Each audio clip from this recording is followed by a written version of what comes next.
Good evening, dear viewers. You are welcome to the English news from Djibouti channels. Here are the main titles from our news edition tonight.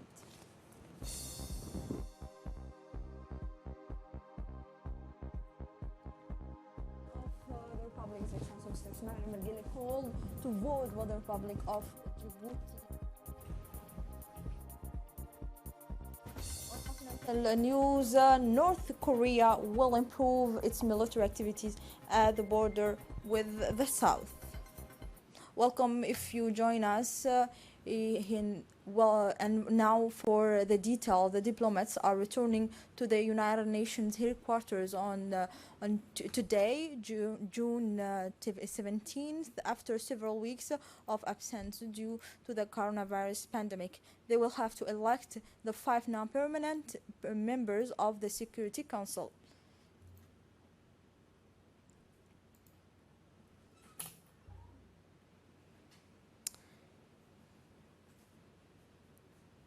The President of the Republic, His Excellency Mr. Ismail Mergele, called to vote for Djibouti for the seat, permanent seat at the Peace and Security Council.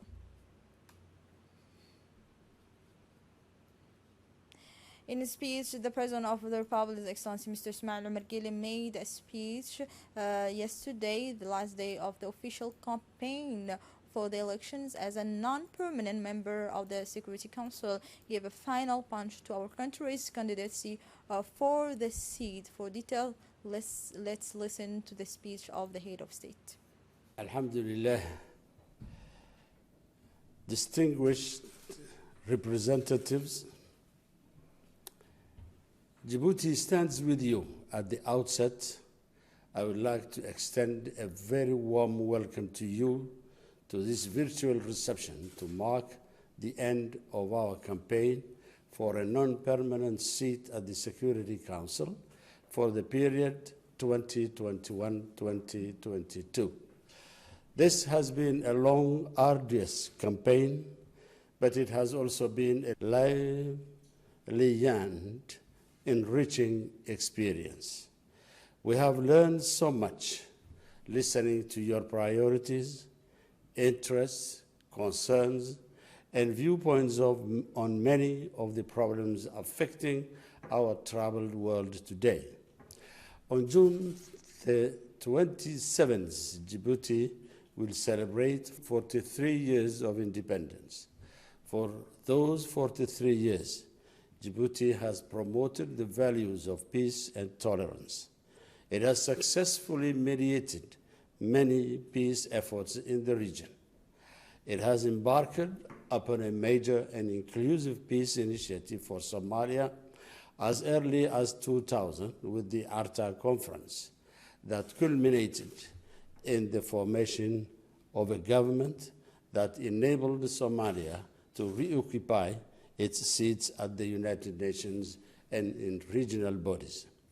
2 days ago, 20 years after that conference, I hosted in Djibouti a dialogue between Somalia and Somaliland, which we hope will allow for meaningful progress and tangible benefits for millions of people. Similarly, Djiboutians have always opened their homes and their hearts to those in need of humanitarian assistance. Indeed, by law, we have given refugees and asylum seekers equal rights to education, health, care, work, and even movement outside refugee camps. Djibouti stands with its international partners in the fight against terrorism and maritime piracy. It has contributed to international peace and security, including by opening its territory to allied forces fighting the source of terrorism. Djibouti stands with its African and Arab partners as chair of the Peace and Security Council for the months of February and again in September 2020, and a member of the Council of Arab and African states, Djibouti has and will continue to work alongside its partners in order to maintain as main priorities the situations in Libya and the Sahel, peace in South Sudan and Somalia, but also challenges regarding cooperation and economic integration to the Horn and the Red Sea. If elected on June 17th, Djibouti will simultaneously serve on both councils and will therefore be in a position to have an input on African country-specific situations on the agenda of the Council. Djibouti stands with you. We will work with other members of the Security Council on efforts to address contemporary challenges such as famine, pandemic disease, transitional organized crime, cyber security, and many more. In that respect, I am pleased to announce that in response to the joint IMO UNCTAD call for international coordination, cooperation, and solidarity with seafarers, Djibouti stands ready to provide facilitation and necessary support to those seeking to conduct crew change operations. Djibouti est fier d'appartenir à la famille francophone et elle en appelle à la solidarité de ses membres, car la solidarité, c'est ce qui fait d'éléments épars un solide. Avec votre soutien, si Djibouti est élu, elle défendra vigoureusement le multilinguisme au sein du Conseil de sécurité.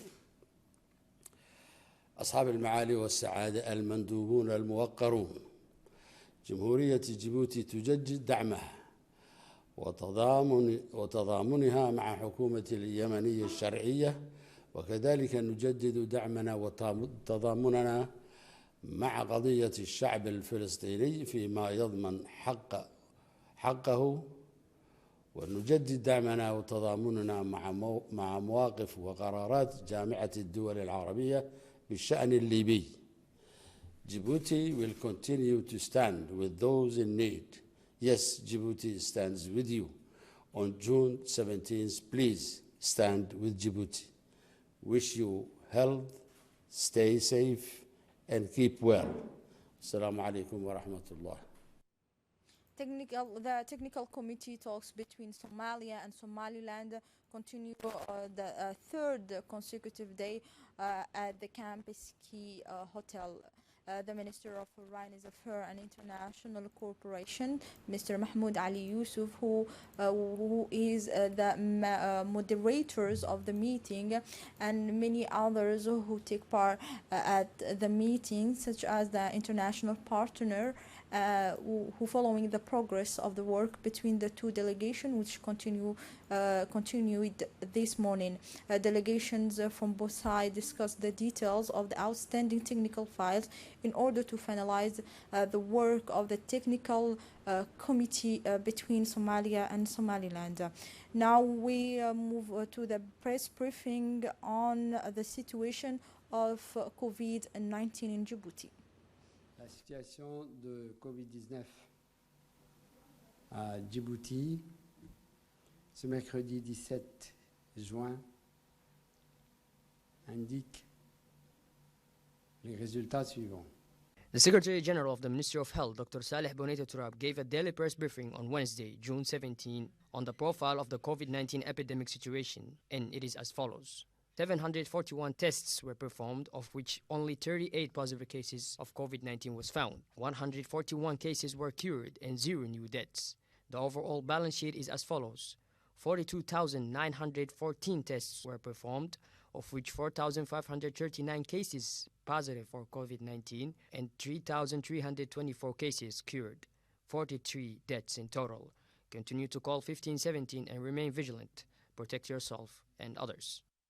Since its establishment in 2016, the National Commission for the Communications the National Commission for Communication continuing to play a key role to integrate into good social, economic, and political governance in our countries. It's important to mention in this context before the advent of the multi-party system with the political pluralism that followed, but also with the new communication technology that have revitalizations the way of communications in the landscape of the media landscape in Djibouti. And now let's move to the continental news. Pyongyang on Wednesday threatened to strengthen its military presence at former sites of inter-Korean corporations and rebuild some guard posts along the demilitarized zone. For more details, let's follow this report. Pyongyang on Wednesday threatened to strengthen its military presence at former sites of inter-Korean cooperation and rebuild some guard posts along the demilitarized zone, raising tension further after demolishing the relation office with South Korea.